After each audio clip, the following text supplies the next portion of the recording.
यूं देश के किसान हम, यूं धरती के सेवक, यूं देश के किसान हम, यूं धरती के। किसान भाइयों, आज के वीडियो में हम बात करेंगे कि बैतूल ज़िले के शाहपुर ब्लॉक में रहने वाले राजकुमार सिरोरिया ने कोदो कुटकी की फसल को लेकर एक एफपीओ बनाया था। हमने इसके पहले के एक वीडियो में आपको उसके विषय में जानकारी दी और आज का वीडियो जो है वो आधारित है कि कोदो कुटकी की खेती वो किस तरीके से करवाते हैं और उसकी पूरी प्रक्रिया क्या होती है, इस विषय पर तो देखिएगा, पूरा वीडियो देखिएगा। पूरी जानकारी यदि चाहिए तो आपको पूरा वीडियो देखना पड़ेगा।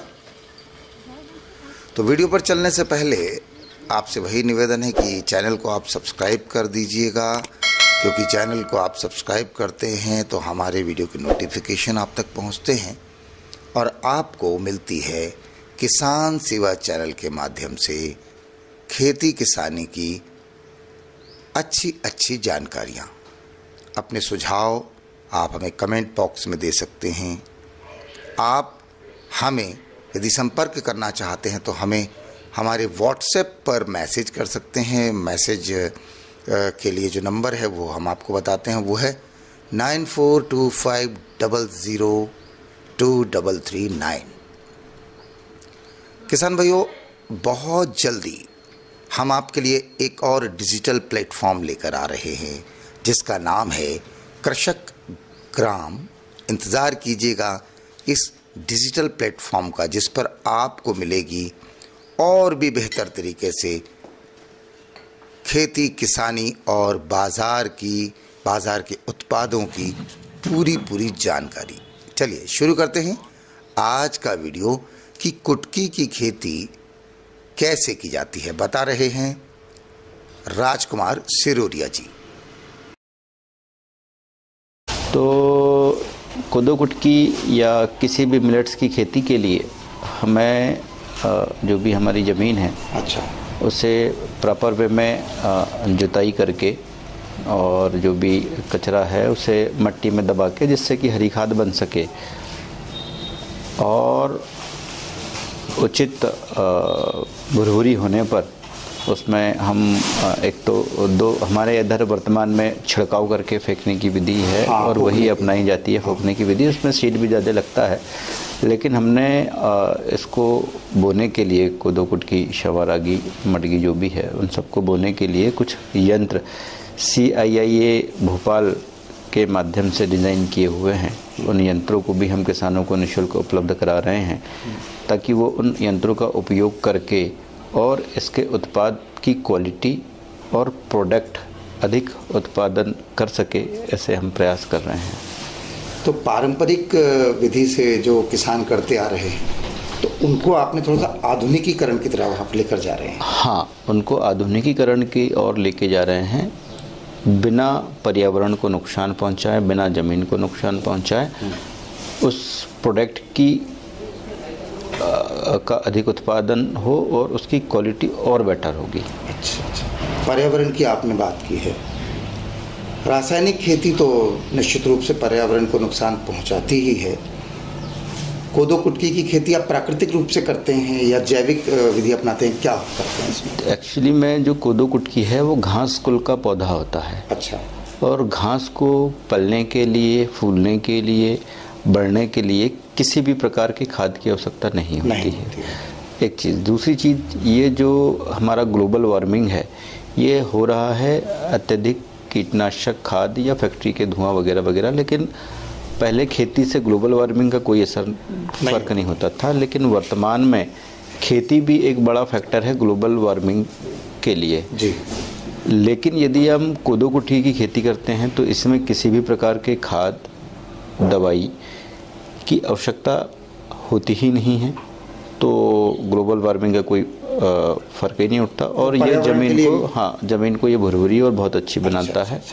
तो इससे पर्यावरण को बहुत फ़ायदा होता है।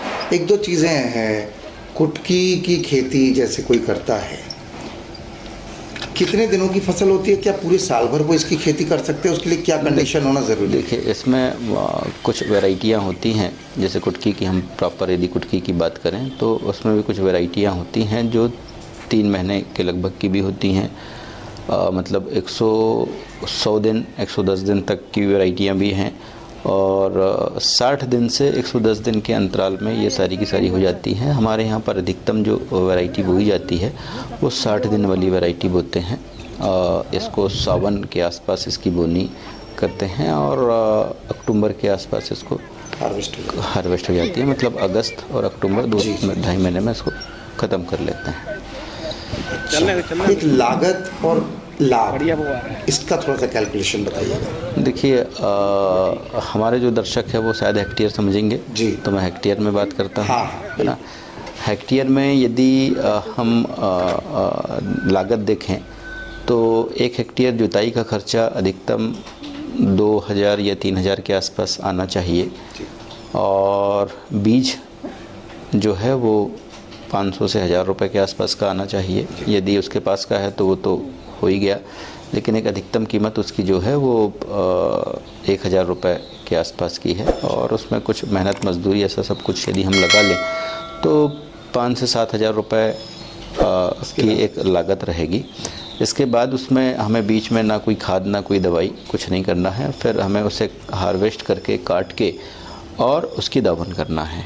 तो इसमें हमको अधिकतम 2000 रुपये का खर्च या 3000 रुपये का अधिकतम खर्च आएगा। तो ऐसा एक हम एक मोटा मोटी मान लेते हैं कि 10,000 रुपये का अधिकतम खर्च उसमें होगा, और वर्तमान बाज़ार में या जो हम रेट खरीद रहे हैं उसमें लगभग 8 से 10 क्विंटल होने का एक अनुमान रहेगा 1 हेक्टेयर में। और उससे जो है कि 40,000 के आसपास उससे इनकम हो जाएगी, जिसमें शुद्ध आय तो उसमें 10,000 रुपये के आसपास का खर्चा रहेगा, तो शुद्ध आय जो है वो 30,000 रुपये की हो जाएगी। तो मेरे ख्याल से बिना कोई लागत के, बिना कोई अधिक परिश्रम के यदि 30,000 रुपये मिलता है तो ये अन्य फसलों के बराबर ही है। अच्छा, ज़मीन कैसी इसके लिए चाहिए होती है? ज़मीन का जो है, यदि हम केवल कुटकी की बात करते हैं तो इसके लिए हल्की भुरभुरी ज़मीन चाहिए, या रेतीली ज़मीन चाहिए, या चुनखड़ पत्थर कुछ भी चल जाएगा, बस उसमें जाने को होना। पानी की कितनी उपलब्धता? पानी तो गिरे तो भी अच्छा है, नहीं गिरे तो भी अच्छा है, इस पर बहुत विशेष कोई फ़र्क नहीं पड़ता। अच्छा, और मवेशी वगैरह जो नुकसान पहुंचाते हैं फसलों को? इसमें मोस्टली मवेशी नुकसान तो देखिए, यदि मवेशी गुस्सा है तो नुकसान तो कुछ ना कुछ करेगा, चाहे पैर से होगा या खा के होगा। नॉर्मली तो नहीं होता है, लेकिन यदि मवेशी गुस्सा है तो कुछ तो नुकसान उसमें होगा। अलग से कोई किसी वन्य प्राणी को या पशु पक्षियों को आकर्षित नहीं, कोई वैसा कुछ नहीं है कि वो ऐसा कुछ करे। जैसे हम बात करें कि चने की फसल को तोते ज़्यादा पसंद करते हैं, इसमें वैसा कोई तोते। गन्ने की फसल में जंगली सुअर की ज़्यादा। देखिए, अन्य जो फसलें होती है उसमें लागत बहुत चाहिए होती है, और हमारे जो आदिवासी भाई बहन हैं इनके पास लागत लगाने के लिए पैसे होते नहीं हैं, और इनकी ज़मीन भी अभी पूरी तरीके से जैविक है या नेचुरल है। यदि इसका संरक्षण, इसको यदि हमने संरक्षण कर लिया तो ये उनके ज़मीन के भविष्य के लिए, उनके बच्चों के भविष्य के लिए, और देश को एक अच्छा अनाज उपलब्ध कराने के लिए एक बहुत अच्छा बहुत अच्छा रास्ता है। अच्छा, लगभग कितने एकड़ पे आपने फार्मिंग करवाई थी? अभी हमारा जो है 750 से 800 एकड़ के आसपास पे हमारी फार्मिंग है, जो कि अनुपजाऊ ज़मीन पर है, जो किसानों के पास जो छोड़ देते हैं बोने से, उन्हें हमने निःशुल्क बीज उपलब्ध कराया है, और निःशुल्क बीज उपलब्ध करा के उनसे ही हमने वो जो भी उनका उत्पाद हुआ है वो हमने खरीदा भी है। अच्छा, एक बड़ी अच्छी बात यहाँ पे आई है कि जिस ज़मीन का कोई उपयोग नहीं है जी, उस पर आपने काम करके किसानों को उसका फ़ायदा पहुँचाने की कोशिश की है, FPC या FPO के माध्यम से। हाँ, है ना। अच्छा, अब एक चीज़ हम आपसे और जानना चाहेंगे कि क्या साल भर इसको करवाने का आपका कोई स्कीम है, प्लानिंग है? इसमें ऐसा होता है कि जो हमारा पारंपरिक अंदाज है, जैसे खेती होती है, तो अभी वर्तमान में तो केवल बरसात के समय इसकी खेती करते हैं, उसके बाद उसे छोड़ देते हैं।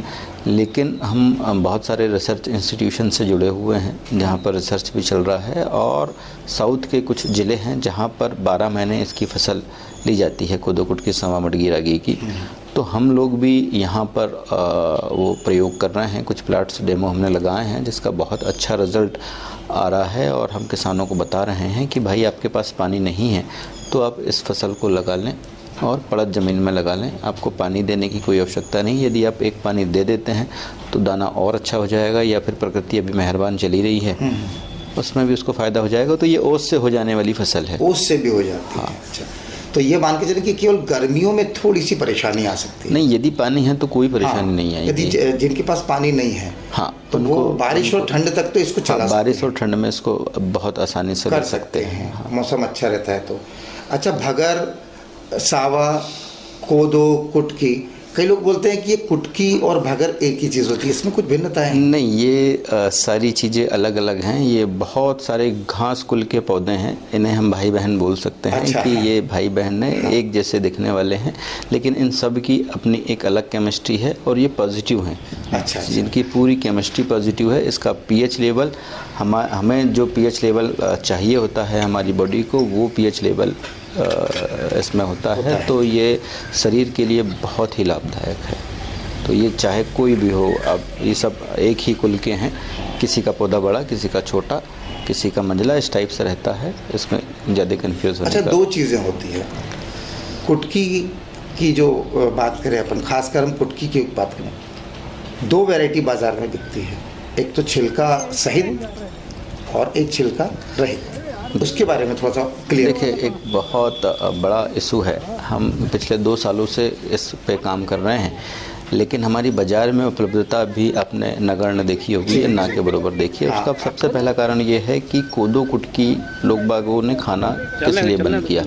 पहला कारण है कि समय की कमी, दूसरा है कि उसको बनाते नहीं आता, तीसरा ये है कि जिनको बनाते आता भी है तो हम जब उसे पारंपरिक रूप से घट्टी से उसको पीसते हैं तो उसमें कंकड़ आ जाते हैं।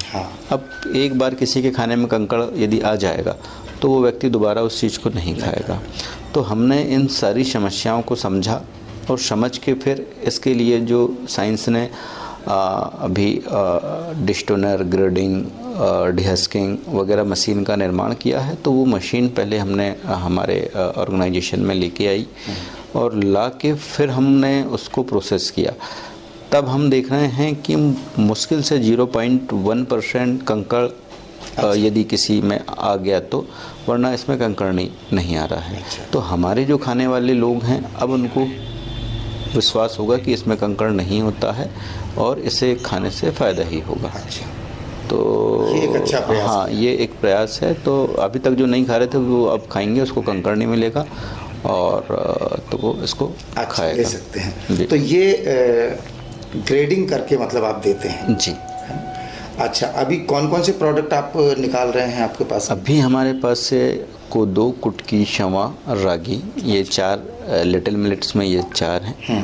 और बड़े में ज्वार है, बाजरा है, ये 2 बड़े में हमारे पास है। आटा भी है और खड़ा भी है, जैसा सारे फॉर्मेट्स में सारे फॉर्मेट में हम। अच्छा, क्या पैकेजिंग कैसे करते हैं इसकी? एक तो जो लिटिल मिलेट है वो आधा केजी और 1 केजी में भी है, और जो आटा है वो 1 केजी में है। अच्छा अच्छा, तो राजकुमार जी आपने बहुत अच्छी बातें बताई है और हमारे दर्शक ये चाहेंगे ज़रूर कि आपसे आगे भी बात होती रहे। बिल्कुल, स्वागत है आपका। आपके जो फार्म पे जो ग्रामीण क्षेत्रों में आपने जो काम किया है, हम एक दिन उसको भी देखेंगे। स्वागत है आपका। है ना? आज आपने हमारे लिए बहुत अच्छा समय निकाला, काफ़ी अच्छी जानकारी दी और हम उम्मीद करते हैं कि दर्शक इस जानकारी से लाभ लेंगे।